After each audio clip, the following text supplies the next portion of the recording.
नमो नारायण। गीता जी में एक श्लोक आता है कि मात्रा स्पर्शास्तु कौन्तेय शीतोष्ण सुख दुखदा आगमा पाइनो नित्यास्थांस तितिक्षस्व भारत। इसका अर्थ है कि हे कुंती पुत्र, ये जितने भी गर्मी सर्दी सुख दुख आदि देने वाले इंद्रियों के स्पर्श हैं, ये आगमापाई अर्थात सदा टिके रहने वाले नहीं, इसलिए ये अनित्य हैं, क्योंकि नित्य तो वो होता है जो कि सदा एक जैसा बना रहे। इंद्रियों से जो विषयों का ज्ञान होता है वे सारे विषय स्पर्श रूप हैं, जैसे आंख से रूप का, कान से शब्द का, नाक से गंध का, जिह्वा से रस का और त्वचा से ठंडे गर्म इत्यादि कई प्रकार के स्पर्शों का पता लगता है। भगवान श्री कृष्ण अर्जुन को कहते हैं कि इंद्रियों द्वारा विषयों का ज्ञान सदा एक जैसा नहीं बना रहता, इसलिए इनको तितिक्षा करनी चाहिए। तितिक्षा का क्या अर्थ है? सादे में तो इसका अर्थ है त्यागने की इच्छा। यदि क्रियात्मक ढंग से इसका अर्थ समझा जाए तो इस प्रकार है, जैसे मान लो किसी समय ठंडी या गर्मी लगने से थोड़ा दुख होता है और उस दुख को दूर करने का कोई शीघ्र उपाय भी नहीं बन पाता है और उस दुख के कारण मन भड़कता है। साथ ही भड़कते मन में क्रोध भी उत्पन्न होता है। क्रोध में ना जाने क्या क्या करने के लिए सोचता है। ऐसा सोचने से तो उस मनुष्य की शांति ही बिगड़ेगी और तो उससे कुछ होता नहीं, क्योंकि कोई मनुष्य कितने भी उपाय कर ले फिर भी संसार में रहते हुए कुछ ना कुछ तो अपने मन के प्रतिकूल या मन की चाह के विपरीत होता ही है। दुख की ऐसी अवस्था में यदि मनुष्य भड़क जाए और उल्टी उल्टी बातें सोचने लग जाए तो उसका मन सदा विक्षेप में ही रहेगा तथा शांति को प्राप्त नहीं कर सकेगा और दूसरों में समुचित प्रकार से जीवन धारण भी नहीं कर सकेगा, क्योंकि मन की उत्तेजना की अवस्था में उसका व्यवहार तो ठीक होगा नहीं। अब जैसे ठंड या गर्मी का ही दुख है, बहुत सुखी अथवा दुख से बहुत डरने वाला मनुष्य तो यहाँ तक भी विलाप कर सकता है कि लो जी क्या करें, भगवान ने भी कैसे कैसे दुख देने वाले मौसम बना दिए हैं, ये संसार बनाने की क्या जरूरत थी, इससे उसको क्या लाभ हुआ। इस तरह नाना प्रकार को चिंताओं में पड़ा हुआ ऐसा मनुष्य पता नहीं कहाँ तक सोचकर कैसे कैसे अपने लिए दुख उत्पन्न कर लेता है। ऐसे में ही भगवान श्री कृष्ण अर्जुन को यही कहते हैं कि गर्मी सर्दी सुख दुख इत्यादि देने वाले जो इंद्रियों के विषय हैं, इनकी थोड़ी तितिक्षा करनी चाहिए, क्योंकि इंद्रियों के साथ विषयों का संबंध एक जैसा बना नहीं रहता। इसलिए इनसे मिलने वाला जो सुख है उसको छोड़कर उसके बिछोड़े के दुख को सहन करे और इस दुख के कारण मन में चिंता विलाप ना करता हुआ, उस दुख के प्रतिकार करने या टालने के रास्ते को भी ना सोचता हुआ उस दुख को सहन करता ही जाए तथा ऐसा दुख सहन करने का अभ्यास बढ़ाता ही जाए, परंतु बाहर किसी के प्रति शिकायतें भी ना करे। ये दुख तो धीरे धीरे सहन करने से अपने आप ही समाप्त हो जाएगा। इसलिए अपने मन को इतना तीक्ष्ण करना कि मन इस दुख से प्रभावित ना हो और प्रभावित होकर बुद्धि भी विचलित ना हो जाए। यदि इसके सुख में पड़े रहे तो एक दिन दुख इतना बढ़ जाएगा कि बुद्धि विचलित होने के कारण मन कड़वा हुआ ना तो किसी से आराम से बोल पाएगा और ना ही कोई काम ठीक ढंग से कर पाएगा। वो मनुष्य अपने मन के अंदर ही चिढ़ता कुड़ता हुआ एक दिन ऐसी ही अपनी प्रकृति या अपने स्वभाव को बना लेगा कि सकल आयु भर भी उसके पास कितनी ही अच्छाइयाँ व सुख के साधन हो, उसका दुख मिटाने वाला कोई भी नहीं हो सकता। इस प्रकार ये भी एक सत्य है कि संसार में थोड़ा दुख को ही परखना पड़ता है और दुख के बीच में भी जीना सीखना पड़ता है।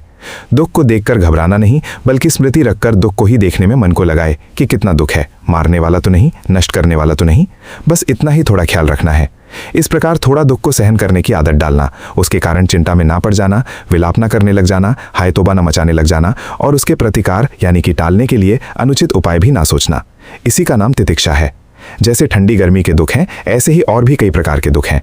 मान लो किसी के दुर्वचन से आपको दुख हुआ, जिससे मन में कई प्रकार की उल्टी सीधी बातें आने लगी और मन ये सोचने लगा कि जी ऐसे तो जीना बड़ा मुश्किल हो जाएगा। तरह तरह के विचार मन में आने से आप उसकी निंदा इत्यादि करने लगे। तो बताओ, इन शिकायतों का बंडल वहां पर कौन सुनेगा? ये तो सब सहन करना ही पड़ेगा और यदि सहन नहीं करते तो इसका अर्थ ये हुआ अपनी ही प्रकृति या स्वभाव को बिगाड़ना और दुख के साथ ही बांधना। अब दुख क्या है? मन की एक ऐसी अवस्था जो बुरी लगती है। जिस समय कोई चीज़ बुरी लगी तो उसको बुरी लगने की अवस्था में ही देख लो कि वो कितनी बुरी लगती है। अब यही यदि देखने में थोड़ा समझ कर अपने को आदी बनाते गए तो धीरे धीरे दुख को हजम करने से उस बुराई से छुटकारा पाने की शक्ति भी मिल जाएगी। जैसे कि देखो, कई प्रकार के नशे पीने वाले हैं, कई संख्या तक खाने वाले भी होते हैं जो कि थोड़ा थोड़ा सेवन करते हुए न जाने कितना खा जाते हैं। दूसरा मनुष्य यदि उसका कुछ अंश भी खा जाए तो उसकी शायद मृत्यु ही हो जाए, परंतु अंदर यही प्रकृति जो है वही उस दुख के जहर को हजम कर लेती है। इसी प्रकार से मनुष्य यदि बुराइयों से टलने के लिए दुख के जहर को थोड़ा थोड़ा हजम करने लग जाए तो उसकी आत्मा में बल मिलने लग जाता है। बीमारी इत्यादि में अपना स्वाद का खाना भी छोड़ना पड़ता है और नाना प्रकार से कहीं चोट तथा कांटा वगैरह का दुख भी होता है। ऐसे में मनुष्य भड़के नहीं बल्कि मन को शांत रखते हुए दुख को देखते देखते ही सहन कर ले। यदि दुख को देखते देखते ही सहन करोगे तो बुद्धि बनी रहेगी, और यदि बुद्धि बनी रही तो ही मनुष्य है। यदि विचार करने की शक्ति खो गई तो मनुष्य पना गया। उत्तेजनाएं और जोश तो ऐसे हैं कि जो मनुष्यों के अतिरिक्त दूसरे जीवों में भी हैं। इनसे कोई जीव बड़ा नहीं होता तथा अपने कल्याण और भड़ाई का रास्ता नहीं सोच सकता। अतः इन उत्तेजनाओं, जोशों व मन के भड़कावों का दुख होने पर मनुष्य इनको थोड़ा थोड़ा टालने की कोशिश करे। इस प्रकार टालने की कोशिश करने पर इसको दुख का जहर हजम करना भी आ जाएगा। दुख प्रायः 3 प्रकार का है। पहला आधि भौतिक, अर्थात जैसे कहीं बीमारी आ गई, कहीं शरीर में कोई चोट आ गई। दूसरे आधि दैविक दुख ऐसे हैं जो देवता आदि से मिलते हैं, जैसे ठंडी, गर्मी, वर्षा इत्यादि मौसम तो अपने समय पर आने ही हैं। और तीसरा आध्यात्मिक दुख यही है कि जैसे दूसरे के दुर्वचन से आपका मन दुखी हुआ, मन के अनुकूल खाना पीना, रहने का स्थान आदि नहीं मिला। ये तीनों दुख संसार में रहते हुए सभी प्राणियों के लिए हैं, चाहे कोई छोटा है, बड़ा है, धनी है अथवा निर्धन है, सभी को ये दुख तो देखने ही पड़ते हैं। और ये आकर इस प्रकार चलायमान करते हैं कि मनुष्य को अपने कर्तव्य का ज्ञान भी नहीं रहने देते, जिससे बस वो बाहर ही बाहर उनसे छुटकारा पाने के लिए सोचता हुआ मिथ्या कर्मों के चक्कर में ही भटकता रहता है। फिर बुद्धि खोकर उल्टे सीधे कर्मों में लगा हुआ मनुष्य अपनी बर्बादी कर लेता है। इसलिए मनुष्य पहले से ही थोड़ा दुख को सहन करने को हिम्मत बनाकर रखे और दुख को आराम से सहन करने के लिए बुद्धि को भी चेतन रखे। इस संसार में रहते हुए दुख तो हर एक को देखना ही पड़ता है। जैसे कोई मजदूरी करता है, कोई खेती करता है और कोई अपना अन्य प्रकार से व्यवसाय करता है, तो उसमें वो लगन से दुख सहन करके भी उस काम को करता है। रातों जाग जाग करके भी वो काम करता है, क्योंकि उसको पता है कि यदि वो इस तंगी से दुख मानेगा तो उसका जीवन निर्वाह कैसे होगा, उसका कामकाज कैसे चलेगा। इस फल को ध्यान में रखते हुए वो उस तंगी से भी बड़ी बेपरवाही के साथ अपने कारोबार में लगा रहता है। जिस प्रकार मनुष्य ये ध्यान कर लेता है कि इस प्रकार तंगी सहन करने से उसे अमुक फल प्राप्त होगा, इसलिए वो अपने आप को तंगी में भी संभाल करके ठीक रास्ते पर लगाए रखता है। इसी प्रकार धर्म के रास्ते पर चलने के लिए भी मनुष्य को थोड़ी अपने अंदर की खोज या सत्य का ज्ञान बनाए रखना पड़ता है। सत्य के ज्ञान के 7 अंग हैं। इनको जरूरी तौर पर अपने अंदर बसाना पड़ता है। ये 7 अंग क्या हैं? स्मृति, वीर्य, ध्यान, मीमांसा, प्रसन्नता, प्रीति और उपेक्षा। धर्म के रास्ते पर चलते हुए पहल मनुष्य को बाहर के सुखों को जब छोड़ना पड़ता है तो उसके कारण मन दुख मानता है। ऐसे में सत्य की खोज मीमांसा ही ध्यान द्वारा उसको सही रास्ते पर थामे रखती है। जैसे बाहर का कोई व्यवसाय या ड्यूटी इत्यादि करने वाला मनुष्य यदि अपने कर्तव्य से तंगी मानने लग जाए तो ध्यान द्वारा ही खोज करके वो ये सोच पाएगा कि अच्छा मना, यदि तू इस ड्यूटी से तंगी मानेगा तो अपने परिवार का पालन पोषण कैसे करेगा? भाई ये तंगी तो सभी को सहन करनी ही पड़ती है। इसी प्रकार खेती करने वालों को दिन रात जुटना पड़ता है। व्यवसाय को सफल बनाने के लिए मनुष्य को कितना उद्योग करना पड़ता है। सेवा कर्मियों को रात को भी अपनी ड्यूटी करनी पड़ती है। इस प्रकार ध्यान द्वारा सच्चाई का ज्ञान होने पर उसका मन उसी तंगी से बेपरवाह हो जाएगा। इसी का नाम उपेक्षा है। लगन से अपने कर्तव्य को पूरा करने में लगा रहेगा, इसी का नाम प्रीति है। तंगी मानने के कारण से उसे जो दुख हो रहा था उसके समाप्त होने पर उसके मन में प्रसन्नता भी आ जाएगी। यदि धर्म के रास्ते पर चलना है तो ये 3 प्रसन्नता, प्रीति, उपेक्षा भंग नहीं होने चाहिए, और इन 3 को बनाए रखने के लिए प्रथम 4 का सहारा लेना पड़ेगा। इस संबंध में एक दृष्टांत इस प्रकार है। एक भिक्षु था। वो शहर से दूर एकांत में अपनी तपस्या करने वाला था। एक बार किसी भक्त सज्जन ने उनको अपनी भिक्षा स्वीकार करने का अति आग्रह किया। यद्यपि वो भिक्षु त्यागी था, परंतु उस भक्त के बार बार आग्रह करने पर उसने उसकी प्रार्थना स्वीकार कर ली। संयोगवश दूसरे दिन वो भक्त कोई जरूरी काम पड़ने के कारण स्वयं उस भिक्षु के पास भोजन लेकर ना जा सका। इसलिए उसने अपने एक बच्चे को भिक्षु के लिए भोजन देकर भेज दिया। अब जैसे ही वो भोजन लेकर भिक्षु के समक्ष उपस्थित हुआ तो भिक्षु का मन क्रोध में भड़कने लगा, क्योंकि वो भोजन उस भिक्षु की आवश्यकता के आधे से भी कम था। भिक्षु के मन में आया कि इतने भोजन से तो उसे मानो 24 घंटे फाका ही काटना पड़ेगा। लेकिन अब बच्चा भिक्षा लेकर आया है, उसे क्या कहा जाए? यदि कोई बड़ा आदमी भोजन लेकर आता तो बात कुछ और थी। मन क्रोध में इतना भड़कने के बावजूद भी भिक्षु ने तब समझते हुए उस बच्चे से भिक्षा स्वीकार कर ली।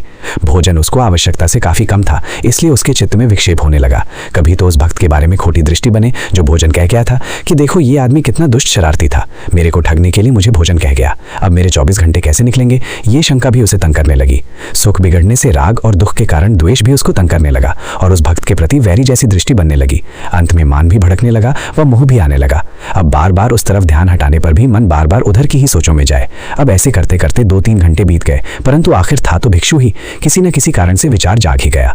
ध्यान में खोज करने पर उसके मन में विचार आया कि भाई तू खाली भड़क रहा है, इससे कोई लाभ तो होने वाला है नहीं।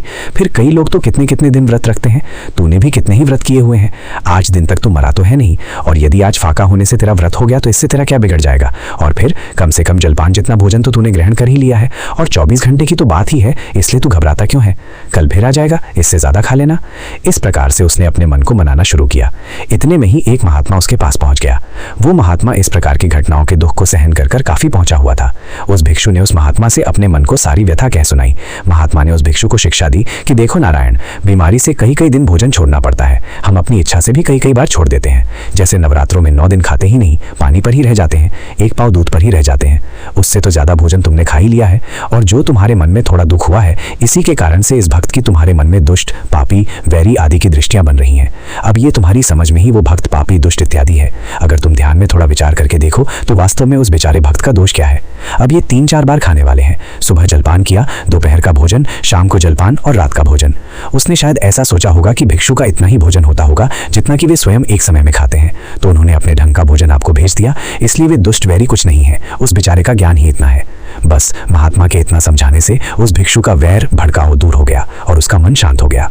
यदि इस दृष्टांत का विश्लेषण किया जाए तो पता चलेगा कि भोजन आवश्यकता अनुसार न मिलने के कारण उस भिक्षु के मन के बीच में धर्म को प्रीति बिगड़ गई थी, और इस तंगी के कारण उसका मन भड़कने लगा था, तथा दुख मानने के कारण उसकी प्रसन्नता भी समाप्त हो गई थी।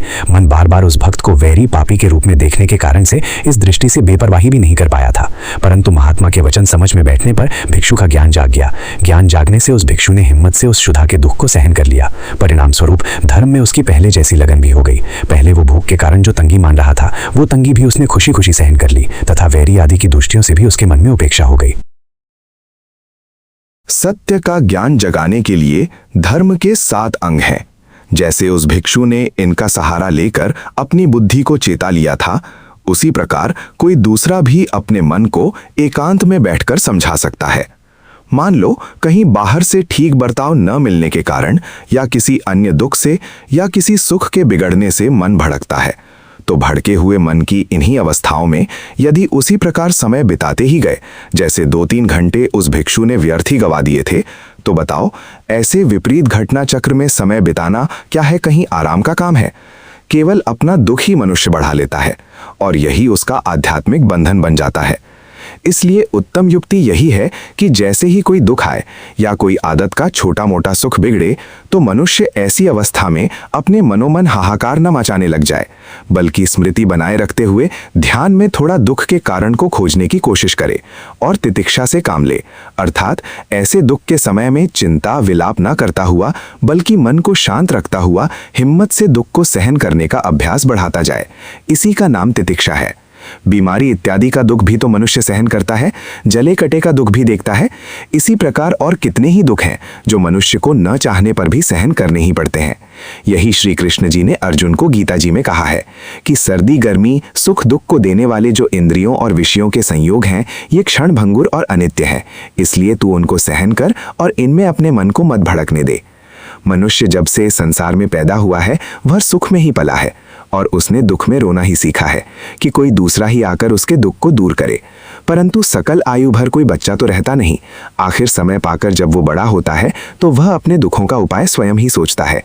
इस अवस्था में जबकि वह स्वयं ही सोचने वाला है, दूसरे उसके दुख की परवाह नहीं करते, बल्कि दूसरों से कई प्रकार के दुख ही आते हैं।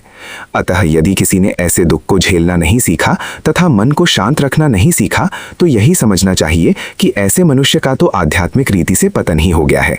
अर्थात वह अपनी ऐसी प्रकृति बना लेगा कि वह सदा चिढ़ा ही रहेगा, दुखी रहेगा, दूसरे उसको बुरे लगने लगेंगे।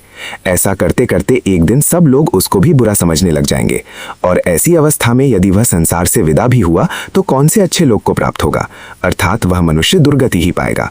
इसलिए कहने वाले कह गए हैं कि ठीक है, धर्म बहुत है, दान देना भी धर्म है, और भी नाना प्रकार से दूसरों की सेवा करना भी धर्म है, तथा वे धर्म अपने अपने स्थान पर पुण्य कमाकर सुख देते हैं। परंतु आपने अपने आप को यदि संसार के चक्कर से, बंधनों से और नाना प्रकार के विक्षेपों से मुक्त करना है तो यही धर्म है कि थोड़ा दुख को सहन करना सीखो। और ये दुख सभी को मिलता है, इसलिए दुख को सहन करने का ही धर्म पहले बना लो। अब दुख जो है किस किस रास्ते से आता है इसको थोड़ा ध्यान करके देख लो कि हाँ भाई, यदि ऐसा दुख अपना कल्याण साधने के लिए नहीं सहन करते तो फिर क्या तुम्हारा अंतिम भला किसी और उपाय में है? तथा दुख किसको नहीं है? क्या संसार में कोई ऐसा है जो ये कहे कि जन्म से लेकर सदा वह सुखी रहा है या रहेगा? दुख सबके पीछे है, बस इतना ही है कि तुझे दूसरे का सुख ही ज्यादा दिखाई देता है। वास्तव में सब लोग दुख के बीच में ज्यादा है तथा सुख सबका कम ही है। इस प्रकार खोज खोज कर यदि आप सत्य का ज्ञान जगाते रहेंगे तो वही तीन बल प्रसन्नता, प्रीति व उपेक्षा आपके साथ सदा बने रहेंगे। जैसा कि दिए गए दृष्टांत में उस भिक्षु में सत्य का ज्ञान जागने पर उसमें फिर से यही उपरोक्त तीन बल आए थे तथा धर्म के प्रति कुछ ज्यादा विषाद या दुख भी आपके मन में नहीं रहेगा। अन्यथा धर्म मन में खोने लगता है। यदि दूसरे से कोई छोटा मोटा दुख भी आ पड़े तो उसके कारण भी मन कई प्रकार की शिकायतें करने लगता है कि लो जी, हम तो दूसरे की सहन करते जाएं और दूसरा सिर पर ही चढ़ता जाता है और दुर्वचन कहता है। एक बार तो इसका दुख सहन कर लिया, फिर कब तक ऐसा हम करते रहेंगे? अब ऐसी ही अवस्थाओं में यदि थोड़ा ध्यान का बल रखकर अपने मन के अंदर ही थोड़ी खोज करनी शुरू कर दी जाए तथा एकदम उतावला होकर कुछ करने के लिए तैयार ना हुआ जाए तो अंदर से ही ऐसी भी आवाज आएगी कि मान लो मना, दूसरे के दुर्वचन का दुख यदि तू सहन नहीं करेगा तो और क्या करेगा? तेरे अंदर इतनी शक्ति तो है नहीं कि दूसरे किसी का खोटा करके स्वयं सुरक्षित रह जाए या दूसरे को मनचाहा दंड दे सके। इस प्रकार मन में ध्यान द्वारा विचार जगा जगा कर दुख को हजम करने की आदत डालनी पड़ेगी। और ये आदत तभी पड़ेगी जब जागते हुए सब कर्म करने की आदत हो, अर्थात दातुन जैसा छोटे से छोटा कर्म करने में भी स्मृति ना खोए। इस प्रकार स्मृति यदि बनी रही तो दुख को पहचान कर हजम करने के लिए मनुष्य अपना धर्म जगा लेगा। और यदि मनुष्य ऐसा नहीं करता फिर भी काम तो सब करेगा, परंतु मन में चिड़चिड़ कर करेगा, जिससे वह अपनी प्रकृति या स्वभाव को ही बिगाड़ लेगा। उदाहरण के तौर पर जैसे किसी ने अन्य किसी दूसरे को देर रात के समय डॉक्टर को बुलाकर लाने के लिए भेजा। वह गांव की जगह थी। डॉक्टर को बुलाकर लाने में उसको काफी पैदल चलकर जाना पड़ना था। रात में ठंडी के समय वह डॉक्टर को बुलाकर लाने के लिए जा रहा है, परंतु मन में गुड़गुड़ाता जा रहा है। कभी किसी को दोष देता है तो कभी किसी को। कभी रोगी के बारे में कहता है कि देखो जी, ये लोग न जाने क्या क्या खा पी लेते हैं जिसके कारण इनको रोग होता है और दुख हमारे जैसे को सहन करना पड़ता है। डॉक्टर को बुलाकर लाने वाला वह जन ये जानता है कि कपड़ा उसने पूरा पहना हुआ है, उसको ठंडी से कोई नुकसान होने का भय नहीं है और उसके थोड़ी सी तंगी सहन करने में दूसरे का भला भी है, परंतु तंगी सहन करने की आदत नहीं है, वो अचानक आ पड़ी है। उसके कारण इतना परेशान हो गया है कि स्मृति भी ठिकाने नहीं रही। अब रास्ता तो गुड़गुड़ाते हुए भी कटेगा, परंतु इस अवस्था में यदि स्मृतिमान होकर होश को ठिकाने रखकर कदम कदम पर मन का निग्रह करता जाए, मन को रोकता हुआ चले, भंकावे में ना आए और पहुंचने के स्थान पर पहुंचकर यदि पूरा काम कर ले तो ये बड़ी तपस्या होगी। एक बार यदि हो गई तो दूसरी बार रास्ता खुल जाएगा, तीसरी बार और ठीक हो जाएगा। ऐसा करते करते ये आदत ही पड़ जाएगी। ऐसी आदत पड़ने के बाद फिर उस पर कोई भी दुखा पड़े तो वह बड़ी बेपरवाही से उस दुख को सहन कर लेगा। दुख ही सबसे पहला एक ऐसा कारण है जो बुद्धि को टिका नहीं रहने देता। यदि आप यत्न द्वारा अभ्यास करते हुए दुख के बीच में भी स्थिर रहें, बुद्धि आपकी बनी रही तो मनुष्यपना बना रहेगा। और यदि बुद्धि खो गई, उत्तेजना, जोश व क्रोध के भड़कावे में आ गई, चिढ़ आ गई, दूसरों में बुराइयां दिखने लगी, तो यही समझना चाहिए कि उस समय वह मनुष्यता के स्तर से नीचे गिर गया है। मनुष्यता के स्तर से नीचे हैं ये नाना प्रकार के जीव जंतुओं इत्यादि की श्रेणियां। इसलिए कम से कम मनुष्य यदि इसने रहना है और मनुष्यों में भी उत्तम मनुष्य रहना है, देवगति में रहना है, तो सबसे पहले इस दुख के जहर को हजम करना पड़ता है। यही बात लोग भगवान शंकर के बारे में कहते हैं कि जब समुद्र का मंथन किया गया तो उसमें से जहर भी निकला, परंतु इस जहर को शंकर भगवान ने ही हजम किया। बाहर संसार में दुख देने वाले ज्यादा हैं और सुख देने वाले कम, क्योंकि हर प्राणी अपना सुख चाहता है, इसलिए एक दूसरे के सुख का आपस में टकराव है। ऐसी अवस्था में सुख छोड़ने वाले व्यक्ति के लिए दूसरों से ज्यादा दुख ही आता है। जिसने भी अपनी आत्मा को शांत करके इस संसार रूपी समुद्र में रहते हुए मथना रूप विचार करके संसार से आने वाले दुख के जहर को हजम करना सीख लिया, वही भगवान शाकर का सच्चा भक्त है। परंतु यदि आप दुख के जहर को हजम नहीं कर सके तथा भड़कावे में आकर क्रोध में बाहर का कोई भी अनुचित उपाय करने के लिए तैयार हो गए, तो उससे आपको शांति तो क्या ही होगी, बल्कि दूसरों के बीच में रहते हुए वैर विरोधी बढ़ेगा तथा ठंडी गर्मी का, बीमारी इत्यादि का और बाहर एक दूसरे के साथ बसने का जो दुख होना है वो तो हो ही जाएगा। इस अवस्था में सबसे पहली आवश्यकता इस बात की है कि मनुष्य दुख को सहन करने की स्मृति यानी होश को बनाकर रखे। यदि स्मृति या होश बनी रहेगी तो मनुष्य दूसरों के कारण से होने वाली चिढ़ भी अपने में शांत कर लेगा, क्रोध भी शांत कर लेगा तथा चिढ़ व क्रोध में दूसरे के प्रति अनेक प्रकार की जो वैरी इत्यादि की दृष्टियां मन बनाता है उनका भी समाधान अपने मन में पालेगा। ऐसे ही जैसे कि सांख्य योग वाले मानते हैं कि पुरुष एक सनातन है एवं पुरुष रूप ही है और दूसरी प्रकृति है। दूसरे भक्ति योग वाले जो कहते हैं कि नहीं भाई, पुरुष को भी ज्यादा पवित्र ढंग से जानो, पूज्य ढंग से जानो, उसके अंदर चेतन जो है वो ज्ञान रूप भगवान ही सर्वत्र व्यापक है तथा वह ही अपनी माया के साथ खेल रहा है। इस प्रकार इस धर्म मार्ग पर चलने वाले पूर्वजों के प्रति थोड़ी श्रद्धा का भाव रखकर सत्य की खोज करने पर यह पता लगेगा कि दूसरे से थोड़ा सा ही दुख आ पड़ने के कारण दूसरा जो तुझे वैरी, दुष्ट, पापी, राक्षस या चंडाल दिखता है, ये सारे नाम एक पुरुष को हटाकर तेरे मन की कल्पनाएं ही हैं। इसी तरह जो सुख देने वाला है वो भी पता नहीं क्या क्या मित्र, प्यारा इत्यादि दिखता है। उस अवस्था में भी ज्ञान जगाकर मनुष्य समझ ले कि मना, बस तू सुख का ज्यादा दास है, इसलिए चाहे वो मनुष्य पापी भी है परंतु तुझे अपने सुख स्वार्थ के कारण वो सबसे उत्तम ही दिखता है। वास्तव में देखा जाए तो ना तो कोई उत्तम है और ना ही निकृष्ट, बस दूसरे से सुख दुख के कारण ही तुझे वो बढ़िया या घटिया दिखाई देता है। इसलिए इस विषय में शास्त्र का यही आदेश है कि सुख दुख को हटाकर सत्य को सत्य ही देख लो। बस या तो ये देखो कि जैसा मैं हूं वैसा ही वो दूसरा भी है, अर्थात सब पुरुष रूप हैं, या ये देखो कि पुरुष के अंदर भी अर्थात सब जीवों के अंदर भी एक ज्ञान रूप चेतन परमात्मा ही अपनी माया के साथ खेल कर रहा है। इस प्रकार धर्म को साथ रखते हुए यदि आपने ठंडी गर्मी का, बीमारी इत्यादि का, दूसरे के बर्ताव का, मान अपमान का दुख एक बार हजम कर लिया तो दूसरी बार ज्यादा दुख हजम करने की शक्ति बढ़ती जाएगी और स्मृति भगवती दुर्गा रूप भी स्थिर होती जाएगी। जैसे जैसे स्मृति स्थिर होती जाएगी वैसे वैसे उसके साथ साथ कुछ न कुछ बल भी बन जाएगा। इसी का नाम है वीर्य या हिम्मत। जैसे मान लो दूसरे के दुर्वचन से आपको दुख हो गया जिससे आपका मन चिढ़ने लगा तथा चिढ़ व क्रोध के भड़कावे में बाहर आप दूसरे को कुछ उल्टा सीधा कह बैठे, तो वो आपके भले में नहीं होगा क्योंकि इससे तो दूसरा आपका वैरी ही बनेगा।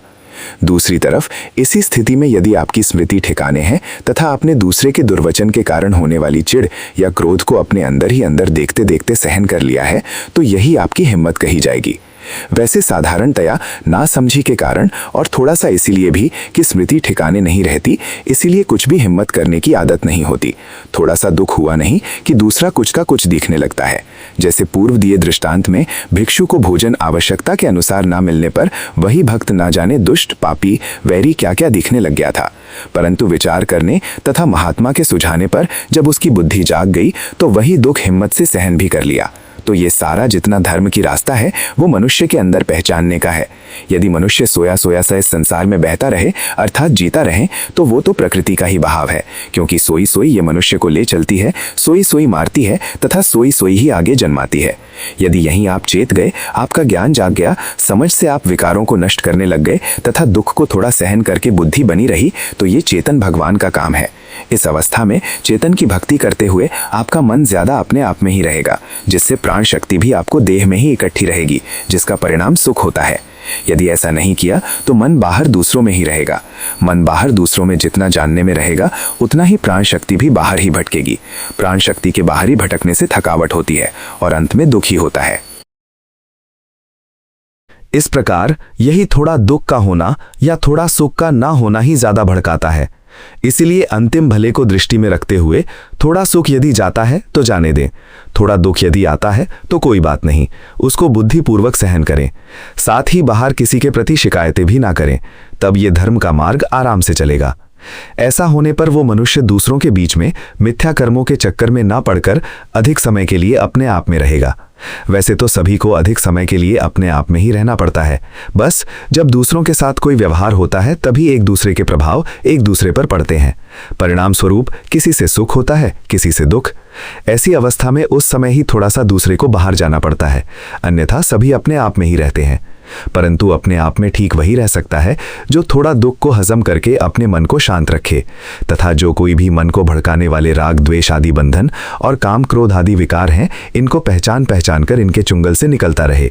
बस ऐसे यत्न करते करते एक दिन आदत पड़ जाती है। आदत पड़ने पर उस मनुष्य का ध्यान इतना जागृत रहता है कि जब भी कुछ खोटा करने के लिए विचार पैदा होगा तो वो झट से ही खोज करना शुरू कर देगा, तथा वही मन से प्रश्न कर देगा कि क्यों भाई, दूसरे के कारण से थोड़ी सी तंगी ही हुई है और तुम भड़क रहे हो। आखिर तुम बताओ, यदि ये दुख सहन नहीं करते और फिर बाहर जो कुछ भी तुम बनना चाहते हो उसका क्या परिणाम होगा। बस इस प्रकार निष्पक्ष होकर यदि खोज करने लग गए तो उत्तर मिल जाएगा कि हाँ भाई, धर्म को साथ रखते हुए थोड़ा दुख सहन करने के अतिरिक्त कोई भी दूसरा उपाय ठीक नहीं। इस प्रकार यदि खोजा नहीं, वो भड़कावे में आ जाए कि लो जी, कहाँ तक सहन करें, देखा जाएगा जो कुछ भी होगा, और काम तो सारे करते रहे परंतु चिढ़ते और कुढ़ते हुए, तो इससे क्या लाभ हुआ। ऐसी अवस्था में उत्तम नीति यही है कि विकारों को अपने मन के अंदर ही शांत करके इनसे होने वाले दुख को हजम कर लिया जाए। बस इस प्रकार थोड़ा दुख को हजम करते करते बल बनता जाएगा। अब जीवन तो निकलता जाता है, यही बल बनते बनते यदि कुछ वर्ष निकल गए तो अंत में जाकर उस मनुष्य का स्वभाव इतना पक्का हो जाएगा कि कोई भी दुखा पड़े उसकी प्रीति नहीं जाएगी, मन प्रसन्न रहेगा और वो उस दुख की तरफ से बेखबर होकर के उसको सहन करने का आदी भी हो जाएगा। बस ऐसा अभ्यास करते करते धर्म उसके मन में पक्का बस जाएगा। धर्म के रास्ते ही भगवान मिलता है। ऐसे मनुष्य को खुली आंखों से भी सब में फिर एक ही चेतन दिखेगा, न उसका किसी से वैर होगा और न ही राग। जब ऐसे मनुष्य को एक चेतन ही दिखेगा, दूसरा दिखेगा ही नहीं, तो फिर उसको बाहर किसी से भय या शंका भी नहीं रहेगी। जब भय या शंका नहीं रहेगी तो ऐसी अवस्था में ऐसे मनुष्य का मन अपने शरीर में इकट्ठा हुआ अपने आप में आनंद युक्त रहेगा और बाहर सुख के लिए कोई कुछ भी न करने पर उसके लिए सुख अपने अंदर ही रहेगा। इस प्रकार धर्म के रास्ते से जब अंदर का सुख प्रकट हो जाता है तो समझो भगवान का रास्ता पूरा हो गया। अब ये अंदर का सुख ही ऐसा है जो बाहर के सब प्रकार के बंधनों व दुखों से छुड़ाने वाला है, और ये तभी मिलता है जब बाहर से मुक्ति हो जाए। बाहर से मुक्ति तभी होती है जब बाहर की कोई उलझन ना रहे, और उलझन पैदा होती है थोड़ा दुख के होने से या सुख के ना रहने से। इस उलझन से निकलने के लिए मनुष्य धीरे धीरे अपने आप को ऐसे साधे कि ज्ञान को साथ रखते हुए दुख को सहन करना आ जाए। जब ज्ञान को साथ रखते हुए दुख को सहन करने की आदत पक्की हो जाएगी तो मन सदा लगन के साथ धर्म के रास्ते पर बना रहेगा, तथा एक न एक दिन इसी रास्ते पर बना बना पूर्णता तक पहुंच भी जाएगा। सारा कहने का यही निचोड़ या निष्कर्ष है। इस व्याख्यान के आरंभ से ही कहा जा रहा है कि जब भी किसी कारण से थोड़ा दुख आ पड़ने पर धर्म के रास्ते से मनुष्य को अरुचि हो जाए तो ऐसी स्थिति में उस थोड़े दुख के भड़कावे में आकर अपने धर्म के रास्ते से मनुष्य हटे नहीं, बल्कि उस दुख की तितिक्षा करे। तितिक्षा का अर्थ है दुख को चिंता विलाप किए बिना, हाय तौबा मचाए बिना तथा उसी को दूर करने के लिए अनुचित उपायों को सोचे बिना बड़े आराम से मन को शांत करके सहन कर लेना। भगवान श्री कृष्ण जी ने गीता में कहा है कि सर्दी गर्मी व सुख दुख आदि देने वाले इंद्रियों के स्पर्श या उनका ज्ञान आगमा पाई हैं, अर्थात आने जाने वाले हैं, तथा ये कोई भी सदा एक जैसे बने रहने वाले नहीं हैं, क्योंकि मन का अंदर से स्वभाव ही ऐसा है कि यह सदा परिवर्तनशील है। मन में जो ज्ञान की धारा सदा बहती रहती है वह स्थिर नहीं है, बल्कि उसमें क्षण क्षण नई नई तरंगे हैं। जैसे मान लो दुख की अवस्था ही है, उदाहरण के तौर पर 5 मिनट के लिए ही दुख है और आप उस दुख को देखते देखते सहन करने लग गए, तो इतने में मन ही अंदर से इतना चेतन हो जाएगा कि या तो नींद ला देगा या दुख हटा देगा। इसी प्रकार दूसरी ओर यदि सुख की अवस्था है तो चाहे आप उस सुख को बनाए रखने का कितना भी यत्न कर लो, फिर भी मन का अंदर से ऐसा स्वभाव है कि उस स्थिति को बदल कर ही छोड़ेगा, अर्थात उस स्थिति को कभी एक जैसी बनी नहीं रहने देगा। इस प्रकार उपर्युक्त बताई रीति के अनुसार यदि कोई मनुष्य दुख सहन करता आएगा तो उसको आत्मा में बल बनता जाएगा, तथा ऐसा बल बनते बनते वह मनुष्य एक दिन ये देख लेगा कि बाहर से कोई किसी प्रकार का भी दुख आए वह सबको आराम से सहन कर सकता है और देखते देखते ही उसको टाल सकता है। ऐसा होने पर किसी के प्रति द्वेष नहीं होगा, मान नहीं भड़केगा, संशय नहीं आएंगे, दूसरे प्राणियों के प्रति उल्टी सीधी दृष्टियां भी नहीं बनेंगी। ऐसे मनुष्य को तो एक ही चेतन, एक ही ब्रह्म सब में काम करता दिखेगा, तथा उसके मन को बाहर रुलाने वाला, भड़काने वाला या बिखेरने वाला कोई नहीं रहेगा। इससे उसका ज्ञान भी अपनी देह में रहेगा तथा ज्ञान की शक्ति प्राण भी अपनी देह में ही रहेगा। देह के अंदर से अभिप्राय है कि वे उसके बहुत निकट या समीप रहेंगे। ज्ञान की शक्ति तथा प्राण की शक्ति के अपने देह में इकट्ठा होने से ही मनुष्य को सुख प्राप्त होता है।